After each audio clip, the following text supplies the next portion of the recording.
কত টাকা থাকলে জাকাত ফরজ হয়, জাকাত কবে দিতে হবে, জাকাত কত টাকা হলে ফরজ হয়? এর উত্তর হলো, কেউ যদি 52.5 ভরি রূপা, এটা অথবা রূপার সমমূল্যের সম্পদ, নগদ অর্থ, ব্যাংক ব্যালেন্স, অথবা ব্যবসার মাল, যে পণ্য কেনা হয়েছে বিক্রির জন্য, এরকম কোনো মাল যার কাছে আছে যেটার মূল্য দাঁড়ায় 52.5 ভরির সমান, এইরকম সম্পদের মালিক যদি কেউ হয় এবং সেই সম্পদ তার কাছে 1 বছর থাকে, তাহলে 1 বছর পর ওই সম্পদের বাজার মূল্য হিসেব করে 1 বছর পর 2.5% জাকাত দিতে হবে, অর্থাৎ লাখে 2,500 টাকা।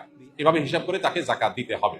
বর্তমানে রূপার যে বাজার দর, সেটা হিসাব করলে প্রায় 2.25 লাখ টাকার কাছাকাছি হয় 52.5 ভরি রূপার দাম। এটা ভ্যারি করে, উঠানামা করে।